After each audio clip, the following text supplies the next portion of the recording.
Hello there, this is Joe Seaman, Heritage Manager for Eastbourne Borough Council, with another of our Heritage at Home talks. And there's no prizes for guessing what today's talk is about. Tunnel Vision, investigating a local legend. Now, I've been living in Eastbourne for around 16, 17 years now, and ever since I moved here, I was told stories about secret tunnels, passages running around Old Town mostly. And most of those stories relate to smugglers, but some of them were a little stranger than that and more unusual. And so, something I did quite early on in my career here was start investigating some of those stories. I should say at this stage that I wished that they were true. Now, let's have a little explore then about what these stories actually are. Now you'll see here just a few snippets taken from newspapers over the years, and that Daily Mail headline is a great one, isn't it? 15th February 2008, Ghostbuster called in after sewage workers stalked by zombie in underground tunnels. That one is great, and the anomaly amongst the others here, um, but it shows all of these sort of snippets show that we are really interested in the idea of hidden places, secret tunnels, and of course, what dwells down there could be all sorts of creepy things from ghosts to, in this case, zombies, but also about what people were doing in those tunnels. It's something, like I say, that it's not just Eastbourne. You get this all over, particularly the south of Britain. You get it all over the place. The ideas that there are secret passageways. It's something so exciting. There are so many adventure books written about it. And I love the idea of secret passages, hidden history, if you like. Um, and I sort of see it as part of my job to investigate these, to find the truth. And you never know, one day I might find something hidden down there, perhaps some treasure. But these snippets here just show you that they still excite people. And like I said at the beginning, one of the things I'm asked more than any other is about the tunnels. And do I know about the tunnels? And people who tell me that they've seen the entrances to the tunnels.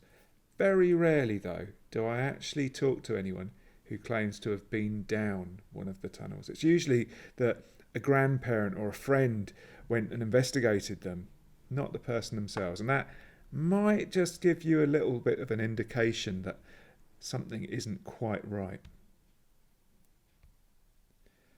So let's start looking at Eastbourne and Old Town in particular. This is a modern map with the 1899 map, I think, over the top.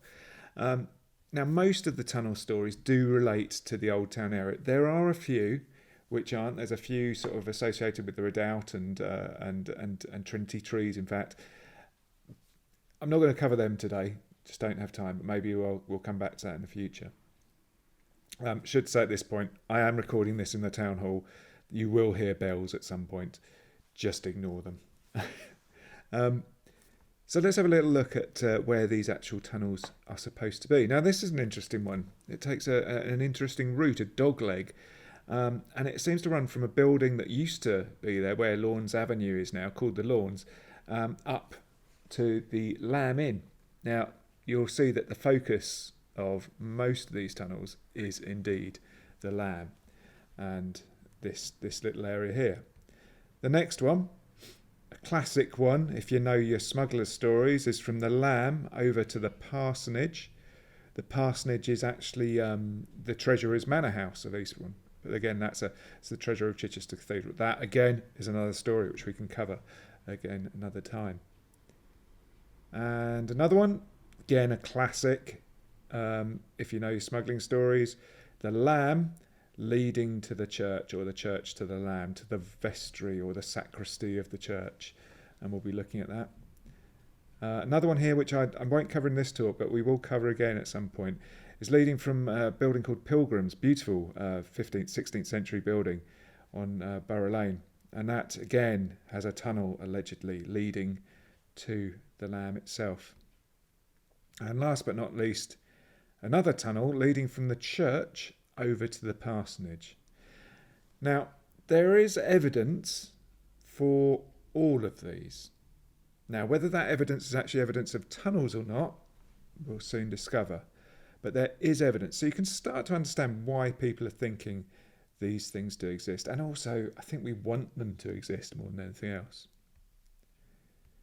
So, first of all, why would tunnels be built? Let's not worry about whether they're there or not. Why would tunnels be built? The main reason for tunnels that I'm told, and I have been told for the years, is that they were used by smugglers. They might have been built for another purpose first, but then they were used by smugglers to move their contraband around, quite often from dens of iniquity like the Lamb over to the church, because no one would think of searching the church, would they, for anything? Or even sometimes these tunnels are used just to hide the contraband in. But let's look at the reality of this for a minute. Were there smugglers in Eastbourne? Oh yes, undoubtedly. In fact, smuggling has been going on in Eastbourne for a very long time. The first smuggling was actually smuggling out of the country, and we know that happened all along the southeast coast. And that was smuggling out predominantly wool, sheep's wool. The sheep industry around here was huge in the 14th century, particularly post-Black Death, around 1350 onwards. And we were actually smuggling our wool and our woolen cloth out to France, because we were almost constantly at war with France in the 14th century, into the 15th century. So there were taxes, there was a trade block put on it, but people worked out that they could take this cloth over and take this wool over and make a good lot of money, illegally, but a good lot of money by doing so. So the first smuggling was smuggling out, and that was happening in this area. Import smuggling builds really from the 17th century, due to wars, due to tax. All of these things added to the sort of the appeal of smuggling, of skipping the tax man and getting stuff in here. Often because we were at war with people, we were not allowed to trade with people, particularly France, and in this case Holland as well. So what you did is that illegal trade. So we know this is going on. There's evidence for it. But the smuggling boom is around the 1700s to about 1840, when it really fades off. But around here, we know of gangs of smugglers operating all over Sussex and Kent and beyond, and it was rife around here. There are records of over 100 smugglers at a time involved in landings along the coast of Eastbourne. In fact, that picture that I've got on the screen at the moment is a view of the wreck of the Nympha Americana, which was a Spanish ship. And it wasn't just wrecked naturally, it was actually chased ashore by privateers. And here in this picture you can see the good local inhabitants of Eastbourne helping out to empty the ship of its cargo. Now, some of that would supposedly have been sort of reclaimed, but most of it disappeared off into the town and was smuggled away. There are loads of stories and actual historic documents telling us about these affrays with smugglers, and like I say, over 100 people at a time. These were pitched battles sometimes between the excisemen who were set up to counter the smuggling and the smugglers themselves. And there you go, in 1833, the last man to die violently in a smuggling fray in this area was shot in Eastbourne. So it shows that Eastbourne was a centre of smuggling. At different points in time, you would have a good proportion of the local community being involved or benefiting from the proceeds of smuggling at some point or other. That doesn't say that everyone was involved, but a lot of people would be involved. They didn't see it necessarily as a bad thing. So smugglers, absolutely. We had loads of smugglers in Eastbourne. But then when you look at the tunnels in relation to that, they're not always about smuggling. They are often used by smugglers, as I said, but they're not about smuggling. In fact, this one, which I should say that the quotes that I'm using here are taken from various sources. I've not put what they are because I think that's unfair, but they are from the internet and they are from various books written about Eastbourne since the 19th century right up to the present day. And I think that's what really made me want to investigate this, is that it's very easy to copy what people have written or said before, but you need to investigate it. The whole point of research is actually doing your own investigation, putting your own spin on it, and I think that's really important, and you're adding to the story. So here we have this quote, this one taken from a website, saying a tunnel was constructed when the church was enlarged in the 14th century, linking the church to the parsonage, so that the monks could cross from the church unseen and without exposure to the prying eyes of the population.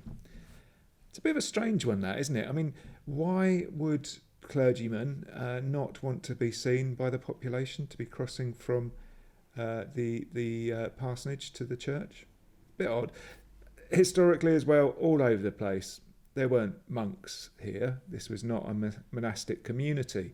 The nearest was the Grange at Langley, and even there won't be very many monks. There'd be lay brothers. So the monks thing is a bit of an odd one. Also, the fact that they would need to be unseen, as say, that's very odd. And that the building they're going to, the parsonage, well, it wasn't actually a parsonage. That was the manor house of the treasurers of Chichester Cathedral. So even if the clergymen wanted a tunnel, they wouldn't be moving from the parsonage over to the church. The vicarage was actually on the south side of the church, on the other side of the high street. So if there was going to be a tunnel, it was going to be there if they needed one. But I can see why people did think it was a tunnel. Look down here, there's on the left, those railings, they actually lead down the stairs. You can see that. Look, it's going down to a tunnel. Unfortunately, what that is going down towards is not a tunnel. It's not even a crypt. It's actually a boiler house. And the picture on the right there shows the coal store on the opposite side of the boiler house. So again, there is sort of this tantalising evidence that looks like a tunnel. It smells like a tunnel, but it's not a tunnel. So we'll move on quickly. This is another one. And we often hear of these tales of tunnels about the parsonage, as we saw in one of those early slides. It says, I've been told the supposed location of what had been a subterranean void or tunnel exit just inside the front door of the old parsonage, a void in the stonework blocked up and cemented over in the 1960s. And this is a bit more detail here. At the foot of the first flight of steps down into the main hall is the entrance to a secret subterranean passage, which leads to the vaulted monastic room beneath the Lamb Inn. The underground passage which connects the old parsonage with the inn was probably constructed to assist the monastic brothers in attending the daily services, though in later years it might easily have been used as a secret passage for moonshining and smuggling days. Again, let's not go into too much detail here, but I think the first statement is actually not a bad one. It says that there was a subterranean void, and then they use the word tunnel, which is a shame, just inside the front door. And we'll look at the evidence for that. But this second one, it's all over the place. I mean, it's talking about monastic brothers attending daily services, coming down the tunnel from the Lamb. What they were doing in the Lamb in the morning, I don't know, or if it was monastic, it would be in the middle of the night practically. But as we say, there weren't monks around here. And why would they be going in the tunnel? It just doesn't make sense. When you break down these stories of tunnels, it doesn't make sense, even when we're looking at smugglers' tunnels. But to many of these stories, there is a little bit of truth. That's the parsonage there on the left. We call it the parsonage now, Netherin Manor or the Treasurer's Manor. And the area we're talking about is just inside that doorway, the first doorway on the left there as you go up the stairs. Inside there on the left, there is indeed, or there was indeed, a void. You can just see it. There's a hole there. This was before the restoration of the building. This was actually in the 1920s, I think. And you can see there seems to be a hole in the ground and a sort of chimney running next to it. And that hole in the ground is actually still there. If you take the carpet up, please don't go and do it. It'll get me in big trouble. But if you do take the carpet up, you can look under the ground, take some floorboards out, and you see this really interesting looking void down there. And if you don't know what you're looking at, it looks pretty much like a tunnel. The only issue with that is that when you do start looking at it, it doesn't actually go very far. That void, the left-hand void, basically is a quite beautifully constructed, vaulted pit. And the chimney-like structure is very much that. It is a chute leading up to the upstairs floor of the parsonage or the Netherin Manor. And you can see on the picture on the right, there it is, that bin is sitting over the void, and on the right there is the chute. So what is it? When you follow the chute up, can you just see behind those boxes there is a little alcove? That alcove is a wonderful, very early 16th century jakes, privy toilet, whatever you want to call it. So what we actually have there is a toilet chute running down into a cesspit. Now, yeah, it's a less romantic explanation, but for me, that's far more exciting. I absolutely love medieval and post-medieval toilets. There's something about toilets which makes you sort of really think about people in the past as being very normal, very ordinary. We all do it. And that's what it is. I've been down into the chamber. It doesn't go any further. It is a beautiful cesspit chamber, and I'd love to look at it in much more detail at some point. So, onwards. It's another one. The then verger of St Mary's Church, and Mr Canning, is alleged to have explained to an informant that evidence of a former tunnel could be seen in the sacristy behind the altar through a grille, although a grille had been fitted over the entrance. Now, first of all, that statement, the then verger of St Mary's Church and Mr Canning is alleged to have explained to an informant. It's not first hand, is it? This is friend of a friend of a friend. So, is there any evidence of this tunnel leading from the sacristy? Well, when you do peel back the carpet in the sacristy, with permission, there indeed is a grille fitted in the floor. And it's big enough to get a person down, undoubtedly. The slight issue is that when you explore it a bit more, it goes down about 2 feet and then leads to a drain. And that drain is leading straight out to the north, which would then lead straight out onto the sort of path near the parsonage. It's a drain. It is a drain. We know that site has had issues with water. It's on the side of a hill. There are drains throughout the building. And certainly a smuggler couldn't get through there unless they were very, very, very, very small. Perhaps a hobbit, maybe. But it's not a tunnel. But I can see, again, how people have leapt to the wrong conclusions. It's understandable.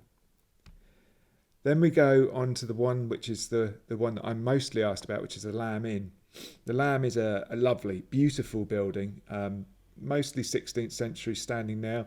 It's got an earlier undercroft, and the stories about tunnels down there, they've been going on for years. In fact, I was told by an elderly gentleman not that long ago that his father told him that Dick Turpin used to sit in the one of the rooms in the Lamb and plot his next escapade. Though what Dick Turpin, the Essex butcher originally, was doing in Eastbourne, I don't know. But there you go. Another great story. But there is a Lamb Inn looking particularly beautiful there in the winter. We do know that smuggling took place at the Lamb, and certainly involving people in the Lamb. There was an actor there called Dibdin who was walking from the Lamb to Brighton. It was safer to walk at night than it was during the day, when he was picked up on the way by a very large group of smugglers who he recognised. He recognised many of them. One of them who was his landlord in actually Eastbourne itself, in South Street. So we know that these people were involved in smuggling. We know it was rife. In fact, one of the gins round here was known in London as Genuine Crowlink, because that's where it came in. So loads of smuggling going on, but what of the tunnels? Well, there's written evidence again of the tunnels, but when you look at something which was written recently about tunnels, this one is a really interesting quote. Virtually every village within 5 miles of the southern coast of England is supposed to have a smuggler's tunnel, the location of which the locals will divulge after several stiff drinks an hour after closing time. Almost always, though, the entrances to the tunnels have been lost or bricked up. Legendary smuggling tunnels usually start or end up at the church, the pub or the rectory, or better still, linked to these places. And you can see that, written in 2007, great book there, Smuggling the British Isles, A History by Richard Platt. It's exactly what we have in Eastbourne, isn't it? And it's exactly what you'll find in Rye, and it's exactly what you'll find in Hastings and all these other coastal places where we did have smuggling, but not necessarily tunnels. Now there's another quote about the Lamb here. Below the inn is a cellar and vaulted crypt which dates back to 1180. Whew. When it was a monastic house. The building had collapsed tunnel which was used as a safe passage for clergymen as it was connected to a parsonage. The tunnel which connects the two is said to be haunted by a white lady ghost. Well, of course it is. In fact, I was looking on the internet earlier on, and there's an interesting investigation. I use that a little bit carefully by a couple from New Zealand into the ghosts around the Lamb and particularly the tunnels. But these dates are completely wrong, I'm afraid. There's another one here. A keen historian said, this is a newspaper report, the Lamb was built as a clergy house, a part of the development of the church then called St Michael's, and would have housed the clergy. In its early life in 1180 to 90 through to the 13th century, it was an almonry, part of a cell, which may or may not have been part of the Cluniac Priory of St Pancras. 6 to 12 monks or clergymen would have lived here, providing alms to the poor people of Eastbourne who came for handouts. Whoever this keen historian was, they haven't researched this, I'm afraid. This is all, I think, completely wrong. Completely wrong. But it just goes to show people will read that because it is written down and they'll believe it. And there's another one, which I won't read all of it there, but it talks about the Norman or Plantagenet vault in the Lamb, and suggests there's the Boss, which suggests a family of the Curtos, a family of Norman knights who arrived with William the Conqueror in 1066. Now, I should just say at this point, if the undercroft of the Lamb was indeed Norman, that would be something. There are so few domestic secular Norman buildings that survive at all in this country. It would be a absolute gem. It still is, but it is not from 1180. That is the undercroft there, which is actually not under the ground. It's only semi-subterranean. Now used as the beer cellar, and there's Natalie, the landlady, in it. It is a stunning building. It's a stunning structure. It's from the latter part of the 14th century, and almost certainly part of a merchant's house. The merchant's house would be above, and that would be part of his showroom to show people his wines and the best beers and things kept downstairs. It is there to be shown off. It's a beautiful building, and the Curtos symbol in the middle is actually a pomegranate. A pomegranate was used for to show fertility, prosperity, those sort of things. And then the tunnels, the actual tunnels in the Lamb. And this is the one that most people have seen, and most people say, look, I've been taken on a tour down there, I've seen the tunnels, I've seen the entrance, I know they have to be true. Well, I've got to say, I've been down there. That photo is me down the bottom of the tunnel. And when you see it from the top, it looks like a tunnel. Oh my goodness, it looks like a tunnel. It's an entrance. It's a doorway through to this dark, narrow corridor. It's massive, actually. It's about 6 metres deep. Very narrow at the bottom. But I have to tell you, where I am at the bottom, that is where this tunnel ends. So if it is a smuggler's tunnel, it's a really odd one, isn't it? It's a very odd one indeed. There's another image there from the bottom of the pit or the tunnel looking up, and you can see it looks brilliant, doesn't it? I should mention Frederick Bridger, who has been had been investigating these tunnels in the 60s and 70s, and he came to exactly the same conclusion that I did, was that these are not tunnels. But what are they? Well, we've seen one already, and yet again, here we are. It is another privy, a toilet pit, a very posh toilet pit and a very big toilet pit. And it would have been a very posh medieval toilet. It would have had been a 2-storey one, in fact. Quite unusual, and actually it was really exciting because that tells us that the Lamb was probably a hostelry very early on, probably as early as the mid 14th, the mid 15th century, if not slightly earlier. And it would have had one of these. You see the picture on the left there with the garderobe, the privy sticking out from the building. You can imagine that on the first floor of the Lamb, where the chimney is now, sticking out there, and then beneath the overhang is the pit, and you can just see the outside of the pit at the bottom there, where the timberwork starts on the left. That is the top of the pit. So above that would be a void. Then you've got the overhang where there would be a privy. And on the other side, there was another privy, a lower level privy coming in.